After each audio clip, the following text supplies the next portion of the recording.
Hey, this is Wolf from Barefoot Bushcraft. I want to thank you so much for tuning in. Today we are going to talk about making fire in miserable conditions.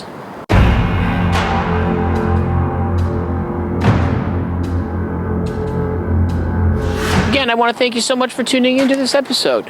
If you're out like me and you're out and you're hiking and things like that, on a miserable, blustery day, right now it is April the 1st, 2022, and it is a miserable day out.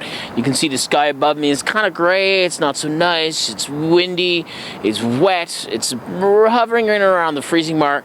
This is not really a nice day to be outside, but let's say it's your only day off and you decide, today I'm going to go out for a hike. So you're out hiking in the woods and now you're like, uh-oh, for whatever the reason may be, I need to start a fire.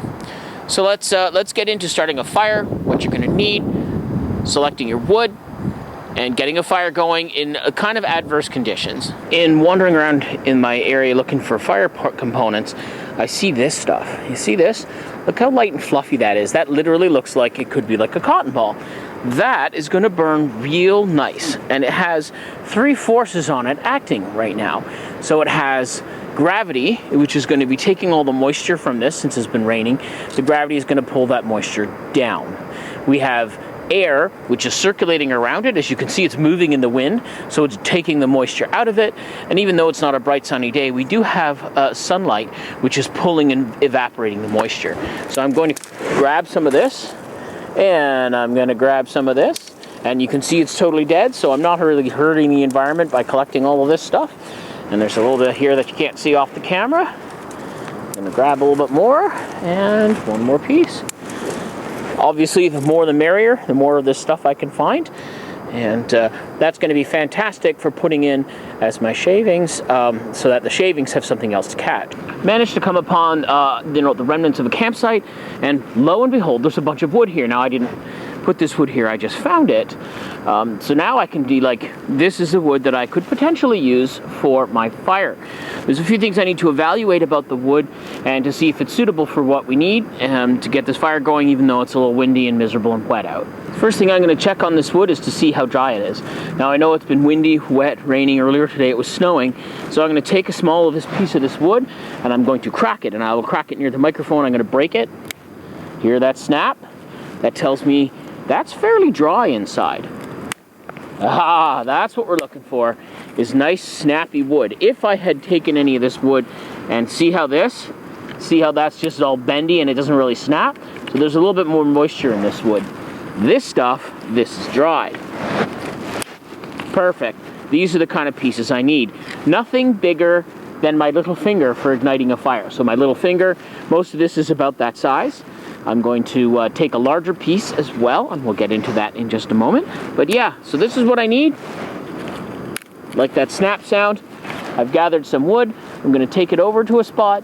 We're going to get it going. Before we begin any task, including starting a fire, we're going to need to assemble our tools. So I'm going to have my ignition source. This is like a Coughlin's, they call it a flint striker, but it's actually a ferrocerium rod with magnesium block. Going to need some Vaseline. So Vaseline is really great for starting fires. Here's a simple reason. Another name for Vaseline is the brand name, is petroleum jelly. What powers a car? Gasoline, also known as petroleum. So it's going to burn. So that's important. And then, of course, cotton balls. Most of this stuff, except for the knife, of course, you can get at the dollar store. And then, of course, my sturdy knife. I like a really nice sturdy knife because I never know what tasks I'm going to end up needing to do with that knife. This happens to be a super customized K-Bar BK2. If I didn't have all this tiny, small wood here and I needed to get through bigger pieces, I could get through big pieces of wood with my BK2. That's for another video, of course. So now I have all my tools and equipment assembled. The first thing I'm going to do is see if I can find a way to get rid of the wind. Or if you can see, stuff is moving, so first I need to determine which way the wind is coming from. Because of the way we film these, the wind is coming to my back. So now I'm going to take these bigger logs, which I don't need for fire starting at the moment, and I'm going to create a bit of a wind block. Because I'm working on a picnic table here, I don't want to work right on the ground, because the ground is really wet and gooey and muddy, and I don't want that. So I'm going to take these pieces of wood that I have stacked up here, that actually I found on this table, and I'm going to make a wind block. And that does exactly what it's supposed to do. Blocks the wind and allows me to do a little bit of this outdoor work without worrying too much about the wind wrecking stuff. So we'll do our best. And look at that, free piece of bark. So now I can make my fire on this piece of bark. That's very important, as I don't want to set my table on fire. So I found some other bark, so I've got my bark. I've got all of that stuff. The next thing we need to do is to prepare this firewood. If I were to take a cotton ball and dip it in some of this Vaseline right here, and I were to throw it down, it'll burn. And it'll burn, as we've seen in other videos, for up to 8 minutes. But what it won't do is give you a decent and sustainable fire. What you need is shavings. So I'm going to try to find one of my sticks that are a little on the larger side, so I've got something nice to work with. I'll choose this guy right there. I'll try to break them, make them smaller, like that. And then I'm going to go ahead here, start to make my shavings right inside my wind block. Problem is with shavings in the wind, is if I make my shaving like this, and it leaves, see what's going to happen? See how they're just leaving? Right? So as I make them, they're literally just leaving. I'm going to zoom in a little bit, and you can see a little closer what I mean. As soon as I make my shaving here, and I peel it off, there's always a good chance that as soon as the wind gust resumes, all of these, you see them going? Right? So if I were to put these here where I need them, the moment I put them down, the wind literally, it steals them. It just takes them, right? So to prevent that, we're going to leave the shavings on, and you're going to stop pushing. So I'm going to just push a little bit, and that creates something called a feather stick. Again, lots of videos on that on our channel and online. So I want to make tons and tons of these little shavings. And what that will allow me to do next is keep them here for creating our fire.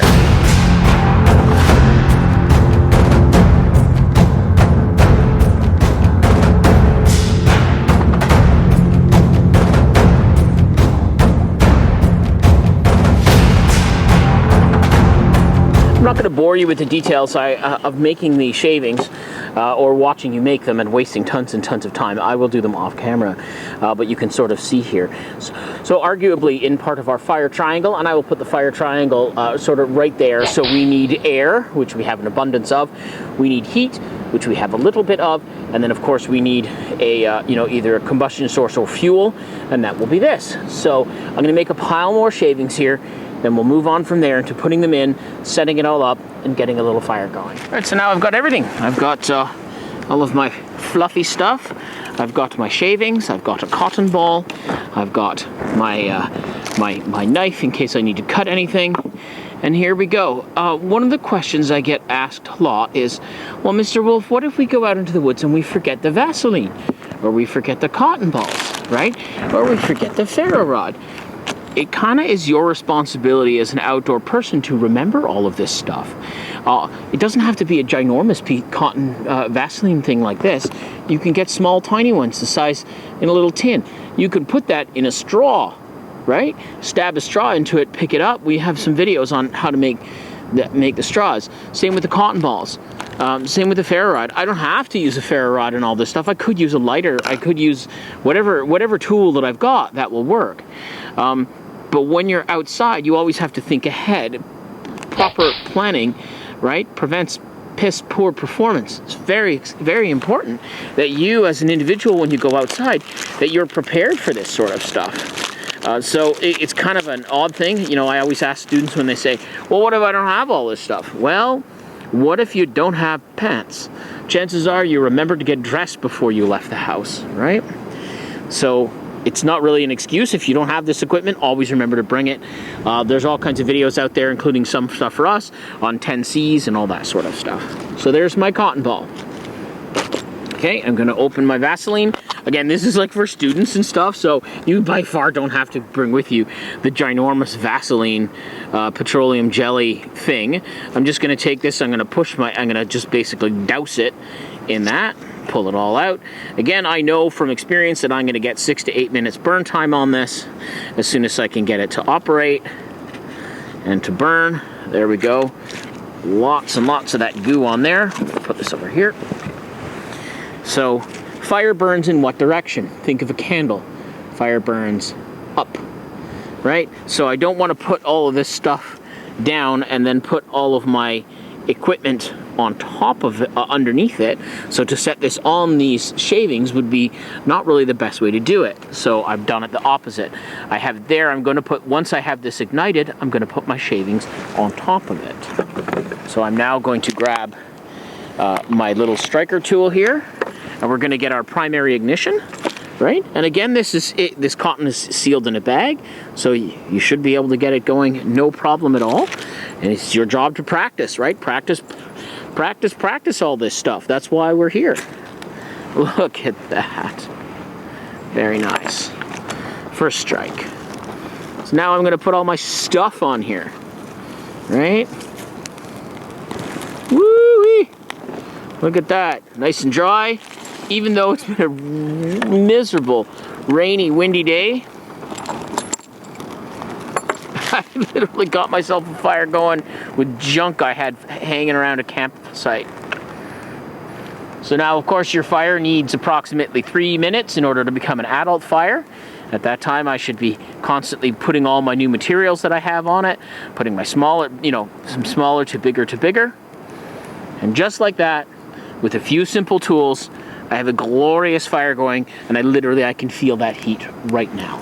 You can see it's a little bit windy. You can see the wind is starting to take my fire, but it's still going because that's the way I built it. Right? That cotton ball is in there. I can see the cotton ball right in there, keeping everything going in order to burn off the moisture. All this stuff is wet. There's going to be moisture in all of it. So you needed enough of a primary ignition source to burn away all of that moisture and get these guys started. So that was just a super quick video to start a fire in an adverse condition. I created my wind block. I made sure I had a lot of tinder. I've got it all going. Practice this. That's the only way you're going to learn it, is practice, practice, practice. So most importantly, if you're interested in getting in touch with us, I will put our link to Facebook right there. I will put the Instagram right there. And as always, the barefootbushcraft.com if you're interested in coming out in person and taking any of our courses. Thank you so much for watching this video. This was a lot of fun to make, even though it's miserable weather out. I did enjoy making the fire, making it right on the picnic table. I assure you I will be, taking care of it properly after this video is over. I am Wolf for Barefoot Bushcraft. Thank you for watching. Please consider subscribing.